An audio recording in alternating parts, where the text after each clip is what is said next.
Thank you for joining us on History FM Radio on liveparanormal.com and history.fm. From paranormal to the unexplained history, it all happens here. Looking to enhance your radio experience? Participate in live interactive chat 24/7 with our radio show hosts and other like-minded people on www.liveparanormal.com, the only interactive social chat room supported by full interactive media. Stop by now and join in on the fun.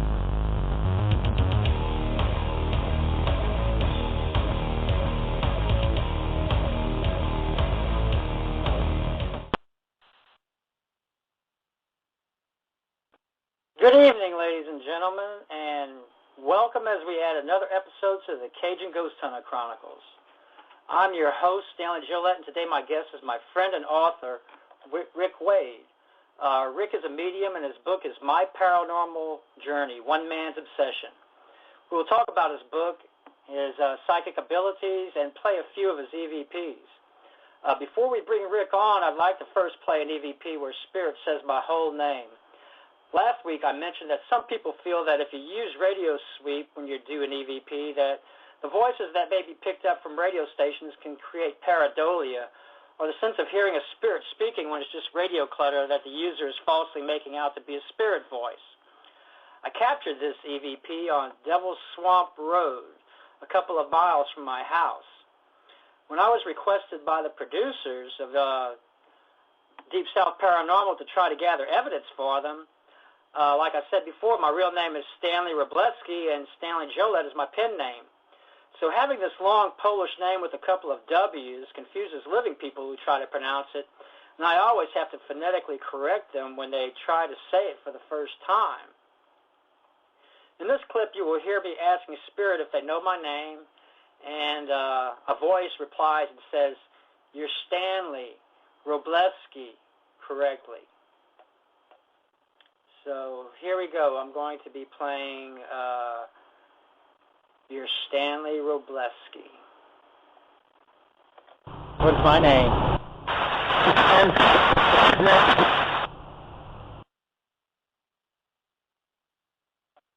And I'll play it one more time. What's my name?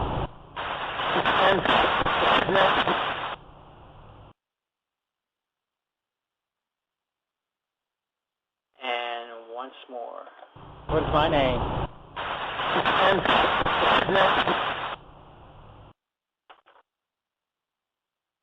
So that was your Stanley Robleski, and like I said, I had captured that when I was over there on Devil's Swamp Road, which is only a couple of miles from my house. We were sitting on the railroad tracks there when I was using my RT EVP recorder, sweeping at 50 milliseconds. Like I said before, these RT EVP recorders, they sweep so fast. 50 milliseconds is actually sweeping across like 20 radio stations in 1 second. So if a spirit talks for 2 seconds, he's actually speaking over 40 radio frequencies, which is definitely paranormal. Looking for Rick right now. He hasn't called in yet, so in the meantime, I'm going to go ahead and play you another EVP from the Woodland Plantation. I didn't get to play this one last week.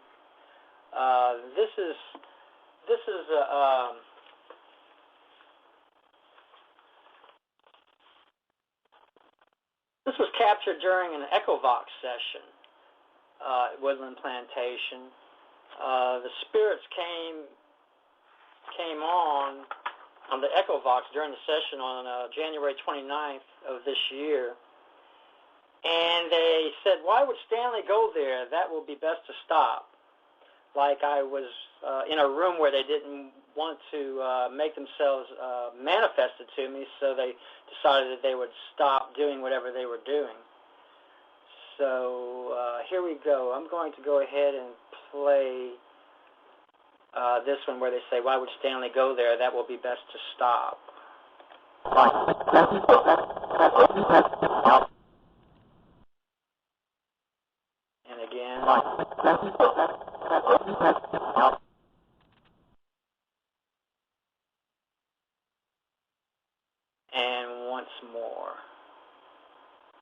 Okay,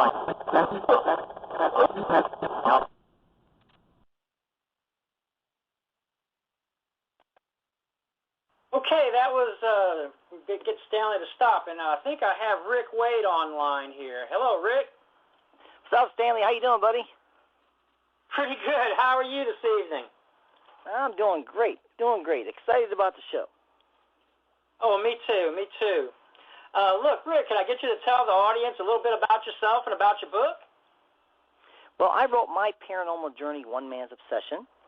It's a book about me learning. Actually, what happened was I just got into the paranormal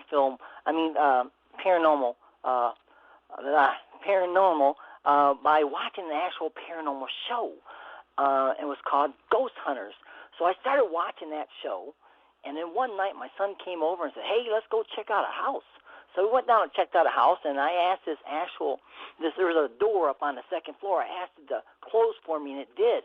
So I was excited. So I went home, got my video camera, came back, asked it to open, and it opened. So that really was the start of my paranormal journey. And from that point on, I would go every night around midnight and go out researching old buildings, old churches, old schoolhouses. I would go out and research graveyards, anywhere there would be some kind of paranormal activity, even crosses on the side of the road, even where people had passed away. Wherever I could go, I would go and I would start researching and trying to connect with the paranormal. So that's how I started. And from that point on, I gave 110%, and every time I gave more, it seemed like spirits from the other side were giving me more. It's like the more I gave, the more they wanted to give back to me.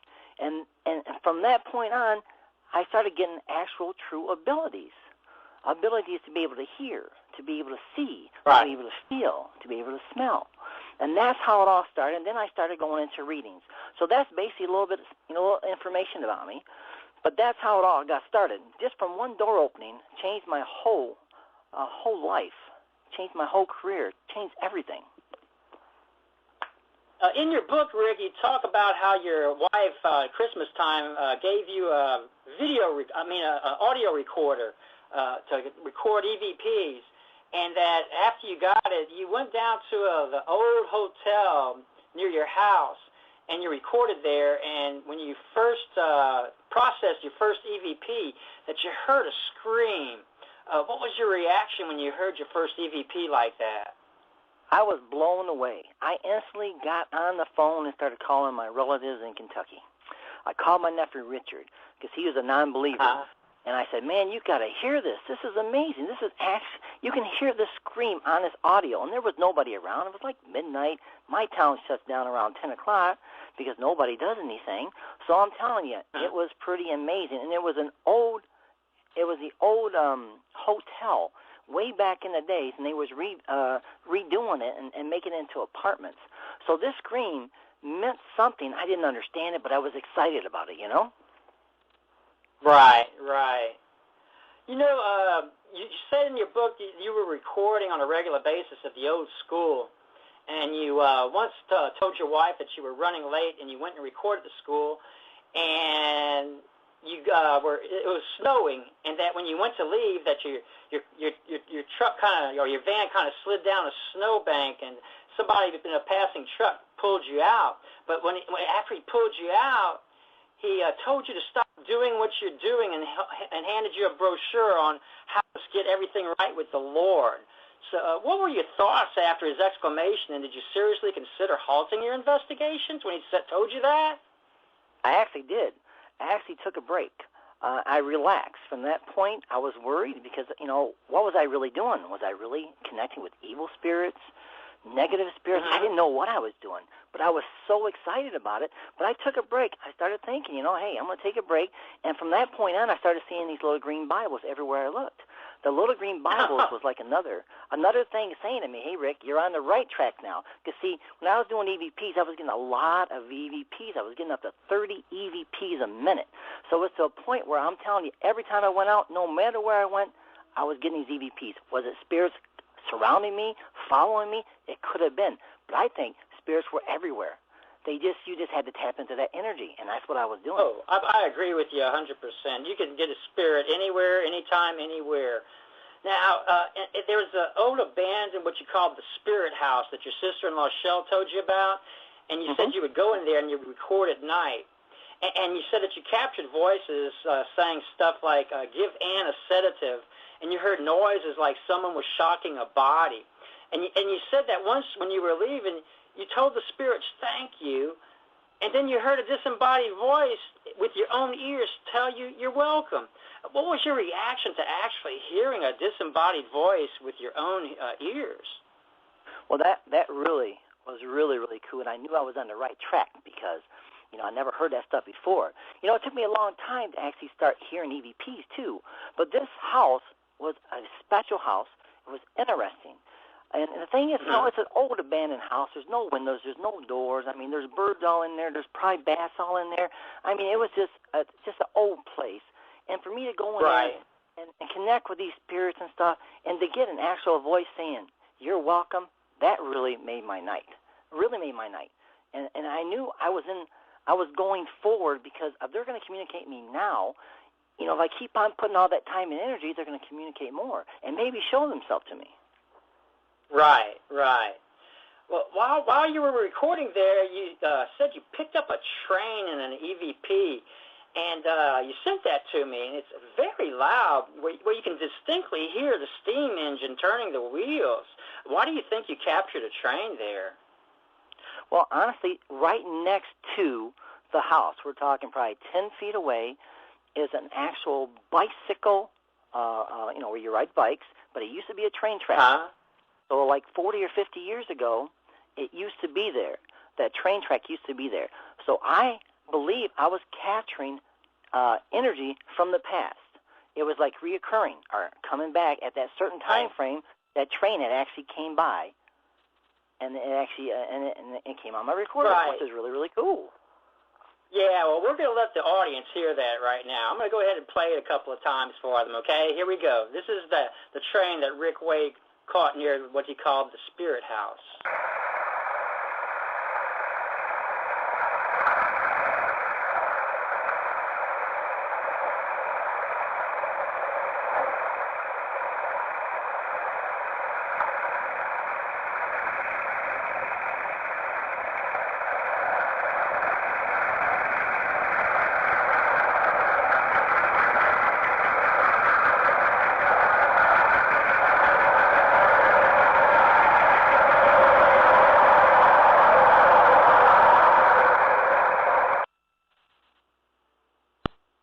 That's just so amazing, Rick.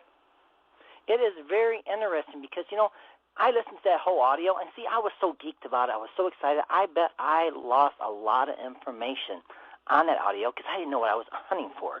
But things like that, and that was the same audio recording that I had, give Ann a sedative, you can hear her shocking the body, and boom, you can hear all that stuff, give her a sedative and shocking the body, all that stuff on there. Then I had more conversation in that house. The house was amazing because I'll tell you another story. I was in the house. I was sitting there relaxing, and all of a sudden I heard somebody come around the house full speed. I'm like, oh, my goodness, I'm in trouble. I got caught. And they come around the house. I can hear them running around the house. They came to the door, nothing. I looked around. There was nothing there. But there was somebody there, and it was clear in my ears. Wow. How amazing. Amazing. The first group you investigated with at one of their houses had a psychic named Sarah who said after her walkthrough that a spirit was cursing at her and coming on to her. And she also mentioned names that you verified on your recordings after you had walked through the same house. Did the spirit actually say her name on the recordings, and what was it that they wanted to do to her? Well, I'll be honest with you. The lady, I laughed at her because I didn't believe in psychics or mediums at the time. I was just, my audio recording was it. I was pumped about it because, I knew this was real because I could hear it, So I'm sitting on the couch, and she's sitting in this chair, and she's saying, this spirit is coming on to me right now. He's actually making gestures. He wants to be with her and stuff. Giving her, we're talking dirty language and everything. And I'm like, this is a joke. She even gave his name. I'm like, this is really funny. So later on, I listened to the recorder, and while she's talking, this man is coming on talking to her and saying everything that she's saying. Even says his name, everything. So see, from that point on, I was blown away with psychics and mediums, and I started really watching these people and trying to understand them. So, yeah, definitely. It was real. Right. It was all real. Definitely. Wow. And you're so unique, Rick, in the fact that not only did you develop your psychic abilities, but at the same time, you were also able to record spirits and verify everything that you were channeling at the same time. So you have a special double gift there, my friend. Well, thank you. Thank you very much. Oh, yeah, my pleasure. Look, you had left that group because they weren't taking your recording seriously, and I guess they couldn't actually hear what you were hearing because you had that trained ear.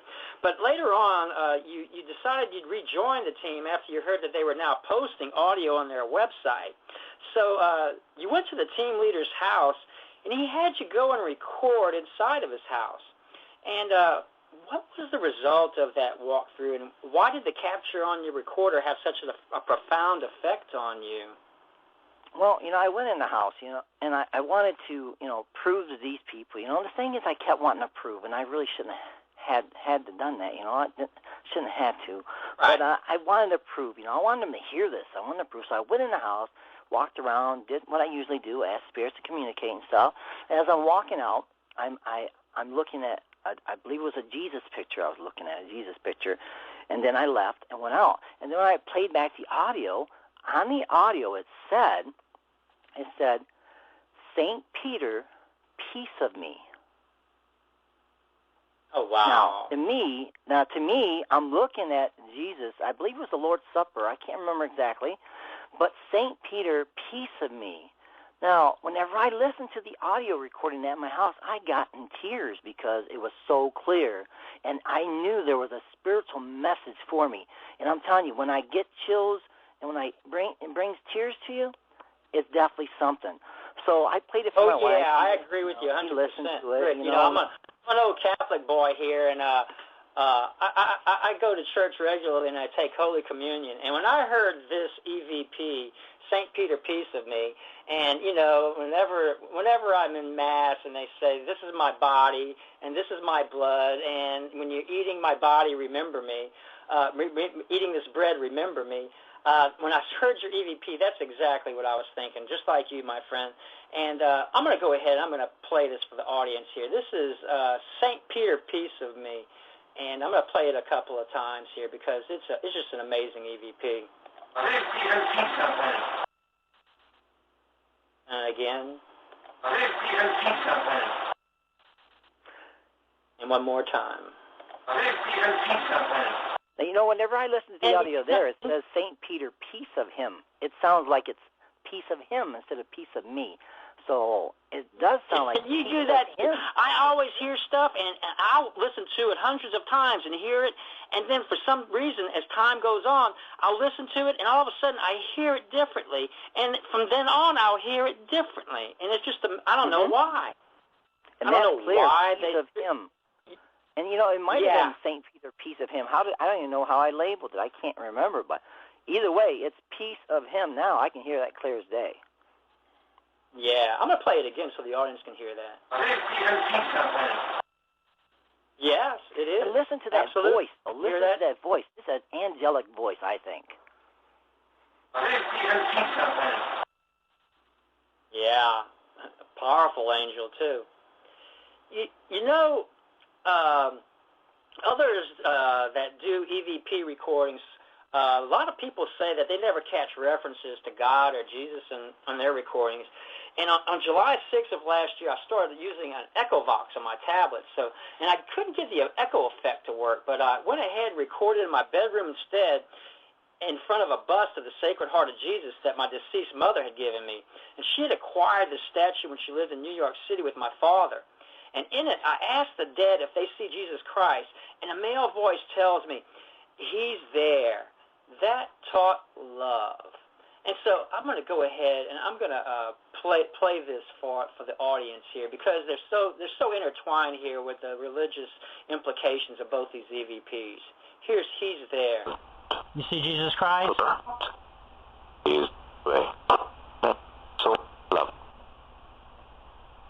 I'm going to play this one more time because that really thrilled me the first time I heard this. You see Jesus Christ?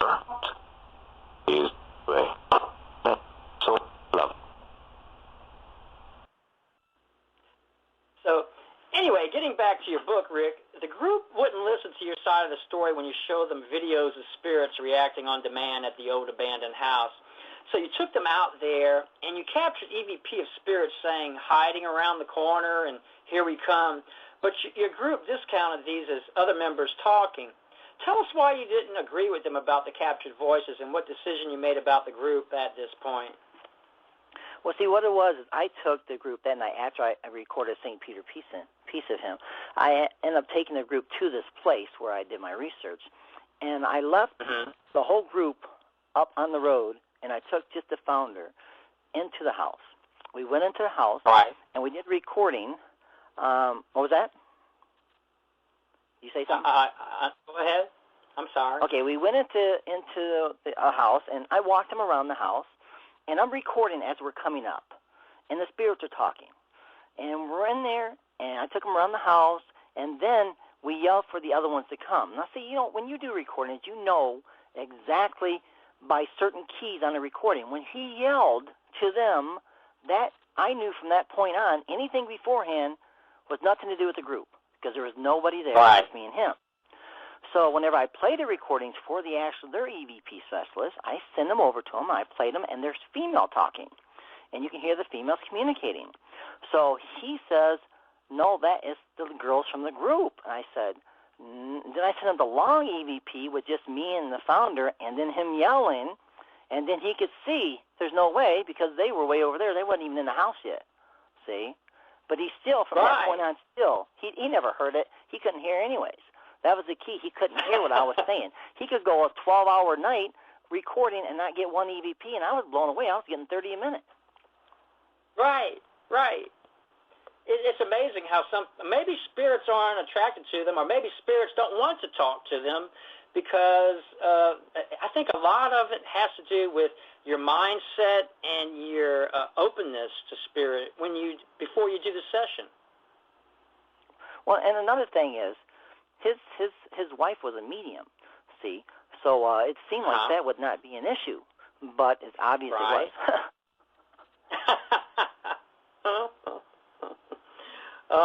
Well, maybe he wasn't as in tune with her abilities as he should have been. Well, I think what he brought to the table was the skeptic side, and everything that I brought in the situation, he blew it off as nothing. None of it was real, or nothing. It was just a coincidence or something. So, see, that's how he was. And I run into a lot of skeptics. It's understandable. But, if I didn't grow with my gift and didn't become who I am and help so many thousands of people, then, hey, I would have stuck with the situation. But I progressed. Right. I moved on. Right. And I proved to a lot of people. And, when you have a group that doesn't accept your abilities and the evidence that you're presenting to them, I would do the same thing myself. Before we continue talking about your book, let's talk about these remaining EVPs that you sent me to play. First, you sent one where there's a voice that said, "Don't touch the water." Tell us about this EVP. Well, this is interesting because, see, I was actually working on a missing person cases. And the thing is about it, I'm just an excited guy with the recorder hoping to help solve a missing person case. So I went to the house where the young girl went missing. It wasn't from her hospital. It was from a school. I went to the house, and I did some recordings around the house.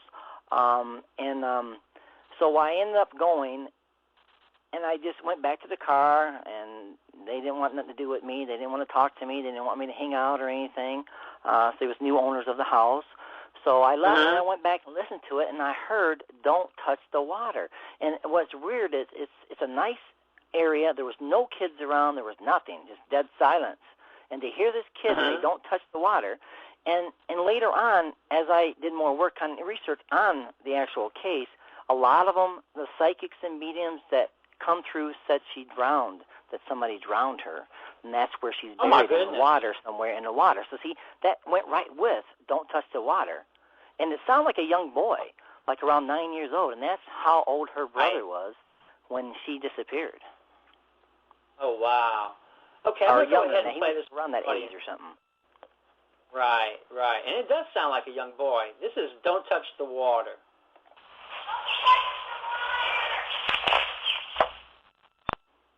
And again. And that is so clear. You hear the birds. I know, I hear that. It sounded like they stopped when I started talking. That was amazing. But, yeah, so you actually picked up not only this young boy's voice, but you also picked up the animals that might have been around at the same time. Mm-hmm. Yeah, definitely. That's amazing. That is amazing. You have this other EVP you sent me that's Good Night Baby. Can you tell us something about that? Well, like I said, whenever I went and did these researches in all these different places, I would always listen to how clear, or if I could hear them really, really good, the EVPs or whatever. This was actually in a house that I did research. It was an old abandoned house, and it's still not far from my house. And I just went in there and just laid my recorder down and walked around the house. And I came back and listened. And you could hear this clear as day in this old abandoned house. There's nobody around. Because, see, I did this at midnight or later, and there was never anybody around. And the houses are far distant from any other home. So it must have been a conversation in the house with the actual, people that lived there at one time. Right. Just residual. Mm-hmm. Okay, well, I'm going to go ahead and play Good Night Baby here. And again. And one more time. You can hear that so clear, but it is a creepy voice. It really is. It sounds is. Creepy. Like a gruff voice. Yeah. Like you have this other one where voice told you, actually the voice said, we told you we need you. Tell us a little bit about that one. Well, I was having an issue because I was getting all these people, was telling me, these are negative energies, and then other people were saying EVPs are okay, and some people were saying that they're really, really bad. And then I got to a point where I was being pulled, I think, in a positive way and in a negative way. And that's what it was. I felt they were actually, some of them were wanting me on both sides. I felt I was getting pulled from the good and the bad. And this actually pertains to that. We told you we need you. So it's like they were telling me, hey, we told you many times we need you. Well, that's a good thing, though. That just verifies how much spirit really was attracted to you and really wanted you to be involved with their realm. It was just like they were. So it's like you were had one foot beyond the veil at all times, so that they could communicate with you. And another thing about the EVP, real quick, is my wife would take the recorder away from me a lot of times, and that EVP could have been during that time frame when I just got the recorder back, and they're kind of like saying, hey, dude, where have you been? We told you we need you. You know what I mean? We're glad you're back, huh? Yeah. Okay, here we're going to play We Told You We Need You. And one more time. Now, you can hear other voices all in there, but you can hear the voice now. It's kind of like a mechanical voice. We told you. We need you. Real quick. Yeah. Amazing. Now, lastly, we have this EVP that you labeled, He Gonna Whip 'Em. Tell us the history behind it. Oh, this is a good one. Well, I didn't know the history behind the place, and just the other day, which is really weird, I'm out here, and I'm in the town where I got the recording, and the place that was there is torn down. When I went there originally, I did some work at the house next door, and she was talking about the little house next door, and said that nobody lived there in a long time, and I'd seen there was no windows and stuff, so I took my recorder and I put it on like the windowsill, and then I went over and did my work, and I came back and picked it up. Well, I didn't know anything about the place, but later on, I just went to this last week, and I drove right by the house, and as I'm within probably 10 yards away, there's all these dead animals, which was weird, freaked me out. All these dead animals right in the middle of the road, all different types of different squirrels, different like a gray squirrel, red squirrel, black squirrel, and a rabbit. So it was 6 dead animals, which was kind of weird. And then I went and did some research, talked to a lady up the road, and I said, well, has there been any black families that live in this area? And she said, well, matter of fact, right over here, about 5 minutes away, there was an actual black family that came and moved here, and then they all settled here over off this other road over here. So it was like 5 or 10 minutes away from the house. So I'm assuming they actually had lived there at one time. Mm-hmm. Wow. So that was the research I did on it. I didn't really do much research on it because it was just another amazing EVP. But if you listen to the EVPs, everything stops for the voice that comes on, like they have power over the cricket. Right. I'm gonna go ahead and play this for the audience, and then after I play the whole EVP, I'm gonna play the snippets of 2-second snippet of the voice itself after it comes on. So let's listen to the whole EVP first.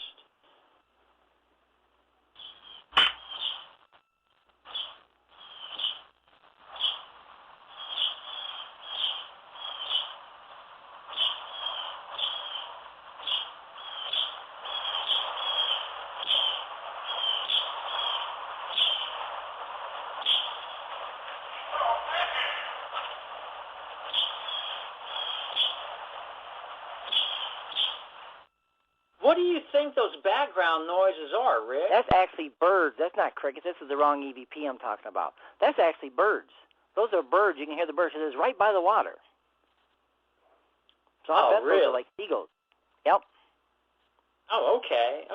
Well, I'm going to go ahead. I'm going to play the voice one more time, a couple of times. He's going to whip them.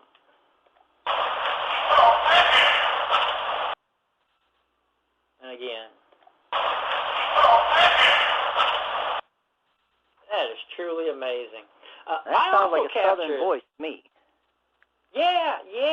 I also captured an EVP at the Woodland Plantation when I used Echo Vox on January 29th at 9 p.m. at the Woodland Plantation in Point Elahaj, Louisiana, as I explained on last week's show. And in this EVP, a spirit tells me they whipped him. That's good for him, which is indicative of the atrocities performed on the slaves of the plantation. And your EVP reminded me of this one because of someone being whipped, even though they were both captured 1,000 miles apart. So I'm going to go ahead and play this for the audience because it's pretty clear, too. And this was with Echo Vox. And again. You can hear the whipping. Yeah, you can hear that pretty clear. And let's get back to your book. You talk about investigating at your neighbor's house when you walked through it, you felt yourself choking and your heart racing. And you later learned that a woman hung herself in the basement. And one evening you said you were videoing your neighbor's kitchen window from your house. Could you tell us a little bit about that video? Well, what was happening is it was like 3 in the morning, and I believe I took my dog. I can't remember if I took my dogs or whatever, or I was seeing the stars or something. It was a special night or something. But I went outside, and I was out in the yard, and all of a sudden my neighbor's lights started flickering off and on.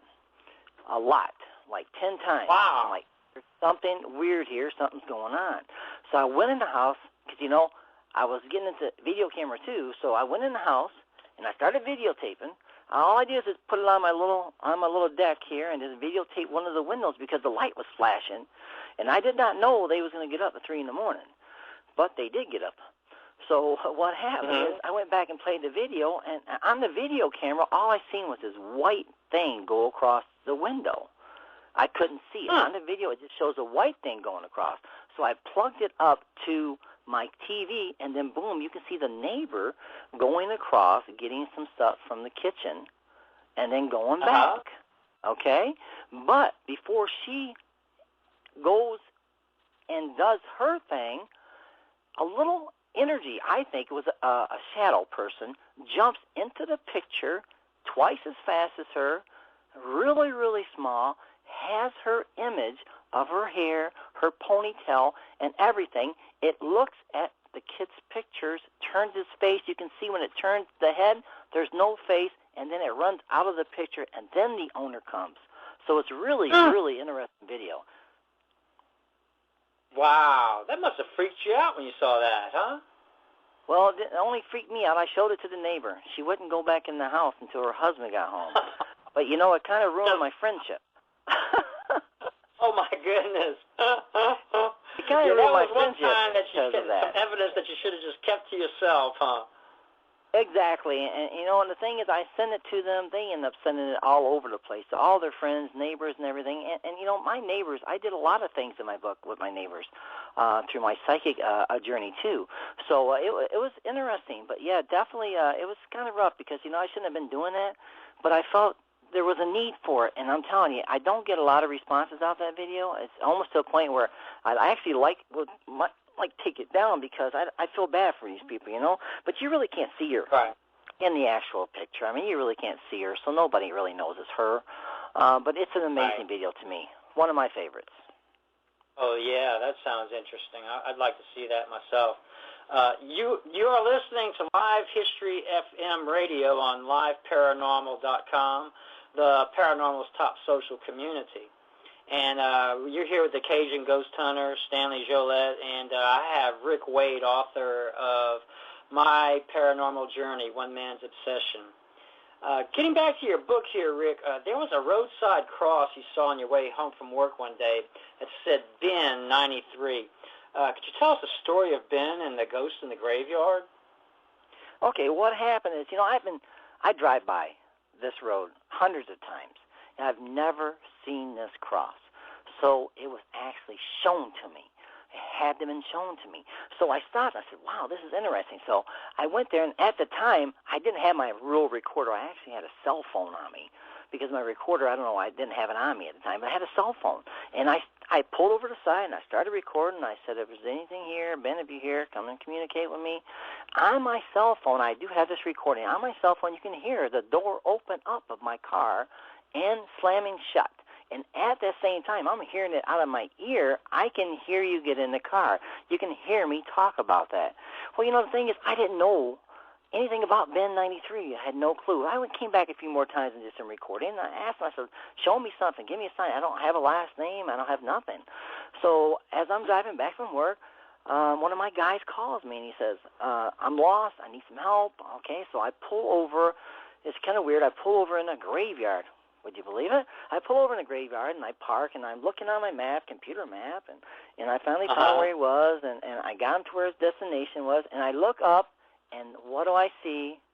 Ben 93's tombstone right in front of me. Out of all the graveyards around, we're talking 5 to 8 miles away, his tombstone's right in front of me. Impossible. Right. Impossible. I was blown away with that information. He brought me there for a reason.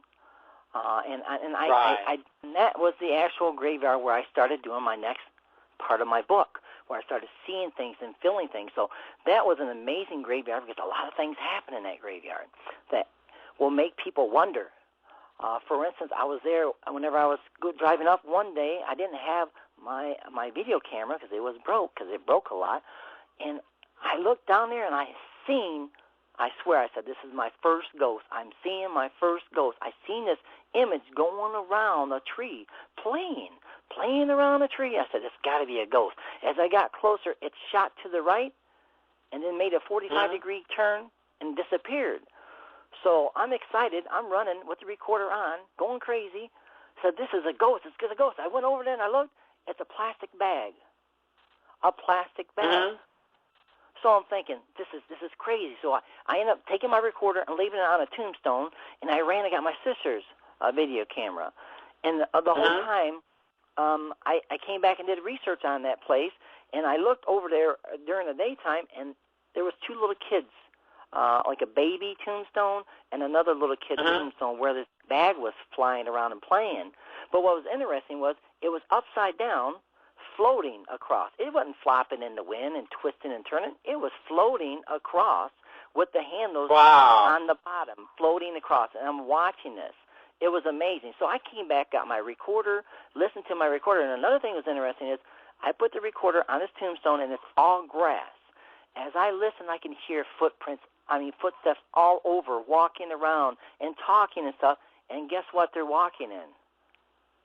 They're walking in gravel, and there's no gravel on there. Really? And it was grass? Yeah. See what I mean? Amazing. And I ended up getting the actual audio of the young girl, the name on the actual tombstone. I opened up my car, and I could hear on the recorder her name come through on the recorder. She said her name. Oh, so it was a very interesting graveyard. Wow.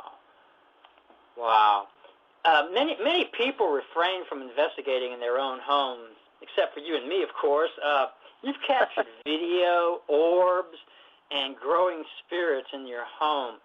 Tell us about that. I mean, the growling spirit. Tell us about that growling spirit and what you did to remedy the situation. Well, what I did, I was getting kind of freaky because there was a lot of stuff happening to me. Okay, so whenever I came home one day, I was in my house and my dog was going crazy in the other room. I was the only one there, and I ended up going into the bedroom, put my recorder down, and I could hear on the recorder. I laid down for a little bit, and I got kind of freaked out because I felt something touching me and walking on me. And I listened back to the recorder, and I heard this weird growling, like evil-ish sound on my recorder, and there was nothing there.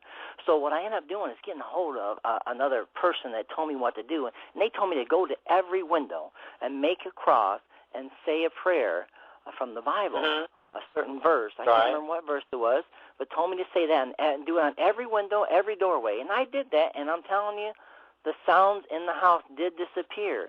The action of the kids running around and stuff did disappear. So even though people think that it's an evil energy, it really wasn't evil energy. It's just there was energy that was around here. But why would they leave once I did all this stuff to the windows and stuff? You know what I mean? That I could not understand that. A lot of people said, why did you do that? You know, why did you scare them away? Because I was actually scared for a little while. Maybe you just gave them some peace so that they wouldn't be so, annoyed with your presence. Maybe they found peace where they didn't have to manifest themselves anymore. Last year, around July, I went to my niece's house, and I actually did the same thing that you did. I actually brought some virgin olive oil and some holy water with me, and I went through and blessed her house because they were having poltergeist activity. And just recently we talked to her, and she said that ever since I did that, they never had any more spirit activity since I left.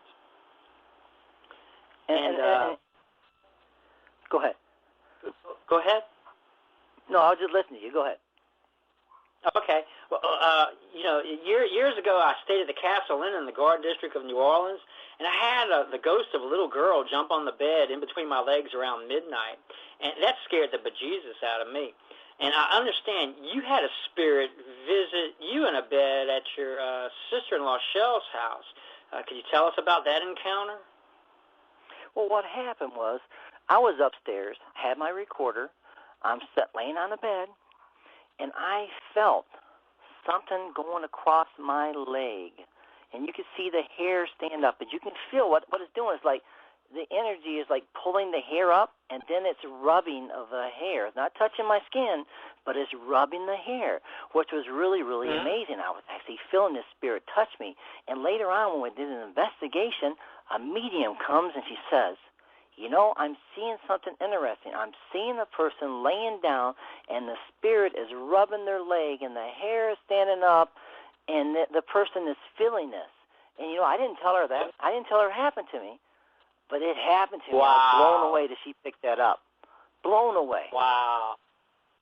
It amazes me that psychics and mediums, they can glimpse into the past and they can glimpse into the future depending on if they have precognitive abilities, and that just amazes me.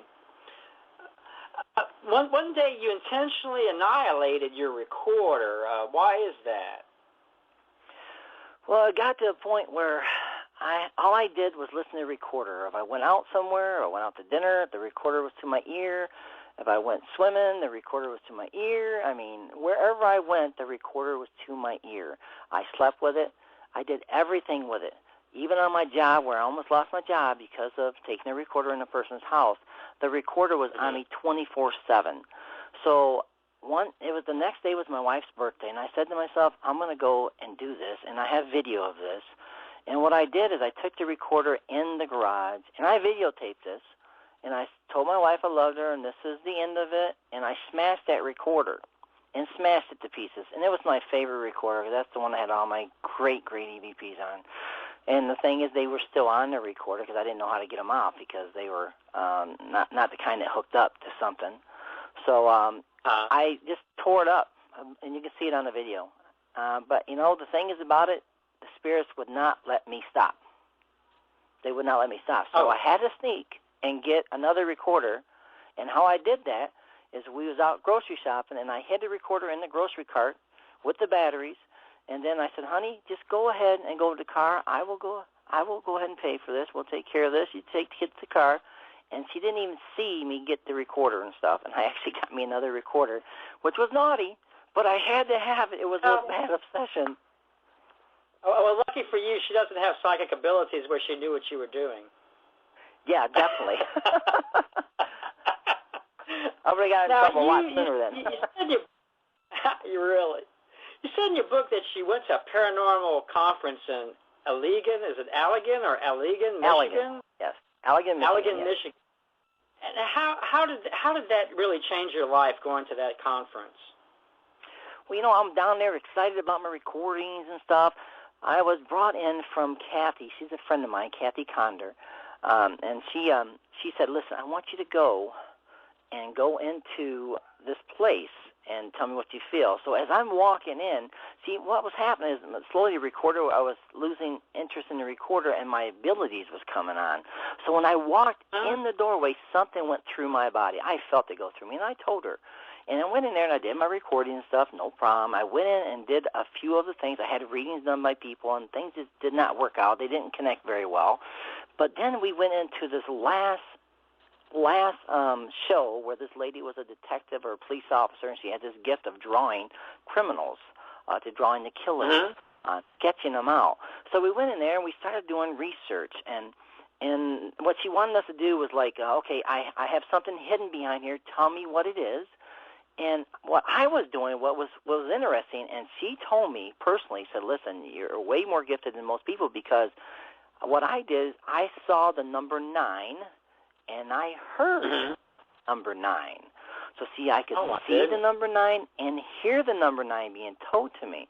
So when she turned the card over and there was a number 9, and I wrote it down and told her I heard it and saw it, she said that I have a double ability because I'm hearing and seeing. I didn't really know what abilities were at the time. So I scored really high on every test that she did. I scored really high. So I knew that, hey, maybe I should be doing more of a psychic thing instead of the audio recorder. But that day I got tons of audio recordings. But then she's the one that called me back and said, listen, you need to stop that recordings because you're bringing in low, negative energy, really low, bad energy. Don't do it. That's what she said to me. Oh, my goodness. You also investigated at Barbara the Grey Witch's house, and this had a profound effect on your life. Can you tell us how that affected you? Well, I went down there and visited this lady's house, and this lady's house is really, really cool because everything is like going to a haunted house. I mean, she has caskets in her house. She has all kinds of like vampires, werewolves. She's got everything in there, all kinds of cool stuff. She's got Ouija boards. She's got all the seance tables. It's just really, really cool. Everything is set up because that's how she does her life, her business, and everything. And she has upstairs. She has a whole second floor that's very haunted, and she invites people, teens and stuff, to stay up there. They can, pay and stay all night there and do their research. So I went in there, and I'm in the kitchen. We're sitting here talking, and all of a sudden, I heard down in the basement. I'm like, what the heck? Do you hear that? She said, yeah, I hear it all the time. She says, shut up. Be quiet. And it stopped. I'm like, what the heck? She has control and communicates with them that well. So actually downstairs where this was happening, I put a recorder down there. And that area actually where a person was murdered, in that basement, right on there. They dismembered that body. And the audio recording I got on there, it said, cut me in half. Oh, now, good Lord. You know what I mean? And it went right with the actual situation. But, I asked her if I could go walk around. And as I walked in the other room, I heard the kids running up the stairs and talking. I was blown away, and she didn't care because she knew what was happening all the time. And I went upstairs, and the doors shut right in front of me. Doors would shut right in front of me. It was amazing. I mean, it was just like you really was in their time frame, which is really cool. And she told me that she lived right across from a funeral home. She said that as soon as the spirit dies, as soon as they go to have their thing, the spirit comes right on over and visits her all the time. All the spirits that come in there come to visit her. She has an open door policy, which is really cool. But her house was amazing, and it would blow you away. And I can't wait. She told me I can come down there and stay anytime I want, and I'm going to do that because she's actually in my book. A lot of the stuff in there about the situation with there, the pictures and stuff, it's just to blow you away. Right. Does she actually help spirits cross over, Rick? I don't know that. I know she does readings, and I don't know if she does that. I think she likes their company. I think she has no issues with them coming around. I think they come around, visit her for a while, and move on wherever they got to go. So she never brought that up to me at any time, and I really didn't have information too much about that at the time, about sending spirits on. Right. Well, on a future show, I'm going to have Reverend Neil Farley on here, and he has a website called Spirit Rescuers of Lost Souls, and every Monday morning at 1 a.m. he has what he calls the Spirits of the Night, and he helps the spirits cross over. But that's in a future episode, and you might want to listen in on that to hear Reverend Neil. I think it will. I definitely will listen in. Yeah, but you once went and visited your in-laws after having read a group of people at a restaurant and bar a few days before, and you predicted like 15 different things, and you hit on like 90% of the things that you saw. And when you went to the museum while you were visiting your in-laws, you said you listed 15 things before the excursion, and you were right on most of the things on the list. Why do you think your precognitive powers seem to suddenly explode? Well, I think that, because I pray every night. I was praying every night to be able to see, hear, and feel like an actual psychic. See, I watched the show on Montel Williams' show. I watched the Montel Williams show, and they had the psychic on there, and I'm trying to figure her name. I can't remember her name. She just passed away. The older psychic, the long fingernails. You know what I'm talking about? Sylvia Brown. Sylvia Brown said on her show, said if you say you're psychic, you want to be psychic every day for a year, you'll become psychic. By George, I did that. I said, I want to be psychic. I want to be psychic. It's like I was asking God to make me psychic. I want to be psychic. And I'm telling you, every time I prayed more and more, it seemed like I was allowed to see. I was allowed to hear. And this was a new gift that was coming to me. I didn't need the recorder anymore. This stuff was way more powerful because it was direct connects to everything. So I wrote down just simple things. Like I wrote down, I said, listen, I'm going to see a long strap purse on a lady. Well, I did not know that my mother-in-law just bought a long strap brown purse. And as we get out of the car, the first thing there was, she gets out of the car, there's that long brown strap purse that I wrote down on my paper. And then I said, I'm going to see change on the floor. As soon as we walked in there, boom, there were chains on the floor. So I was doing exactly what was said. And one thing I said to myself, I see holes in a belt. I'm trying to remember this right. Holes in a belt. I see holes in a belt. And as we're leaving at McDonald's, I think it was McDonald's, the lady gives us the food. She bends over, and there's the holes in the belt. Exactly what I was seeing. Now, see, a lot of people won't even pay attention to that. But if I already pre-wrote it down, and then it happened. Right. Yeah, I'm giving myself 2 thumbs up. Evidence. Definitely. Now, in the chapter, Seeing Things by Touching Objects, you let your friend James use your recorder at his home for a week. And then when you uploaded his file to your computer, voices said that James' grandpa was ill. And lo and behold, his grandpa died a week later. Do you believe that the objects that you touch, or in this case, the devices that you carry, do you think that they carry your precognitive imprint and alert the user to certain future events, and like in James' case, though it's not you operating the recorder? I believe so, definitely. Yes. It was a message given to me. It was a message for me to be given. And that's exactly what it was. Even though he was recording it, it was a message for me to be given so I could give that back to him. He might not have heard it or understood it. I could, and that's what it was. It was meant for me. Right. You used to give many readings by request over the Internet and on Facebook. And I know you're very busy now promoting your book and your radio shows. What is your present policy regarding this practice? Well, what I'm slowly doing now is I wanted to get into teaching because the readings are bogging me down. It gets to the point whenever I go onto a group, I would read one person, and then boom, I'll get, like, overnight I'll have like 100 responses. Please read me. Please read me. I just can't do that. I just can't. I have a life. I have kids. I work 60 hours a week.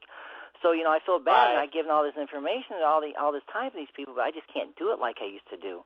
Whenever I used to do it before, my kids were little, it was no issue, but now they're in sports, they're in activities, I just don't have the time.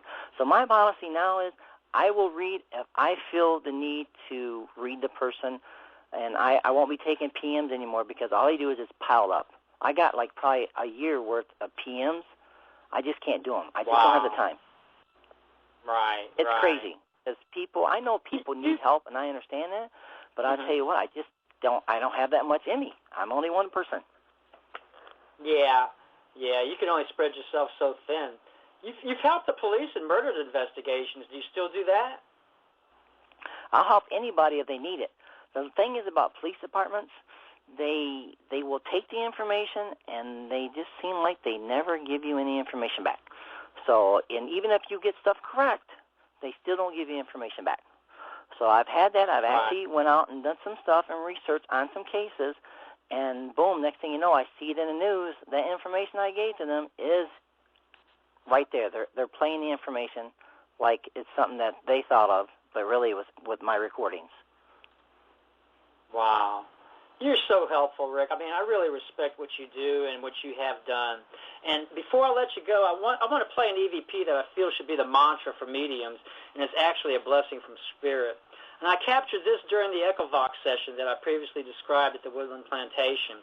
After reading your book and witnessing your amazing journey, I would like to leave you with this. In this EVP, a Spirit told me, God's Spirit will guide you. And I want to play that for you now.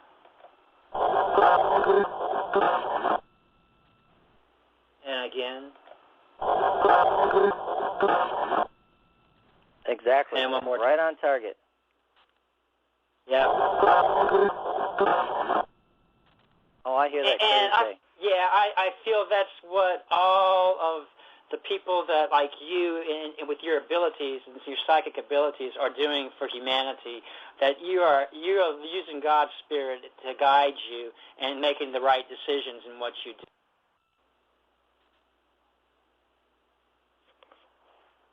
So I want to thank you, Rick, for coming on my show this evening. Well, thank you very much. I really appreciate it, Stanley. I really had a great time. Oh, I did too, Rick, and God bless you. I look forward to your next book. And you were actually a great host, buddy. I thought you did a super job. Oh, thank you. Thank you very much, Rick. I really appreciate that. All right. God bless and have a good night, buddy. Thank you, Rick. We'll see you soon. I want to thank the audience for listening in this evening, and I want you to join me next week. I will have Steve Holte on my show, and he's one of the pioneers of radio sweep technology, and we'll be talking to him. And I want to thank y'all for listening in on the Cajun Ghost Hunter Chronicles, and have a good weekend, and God bless.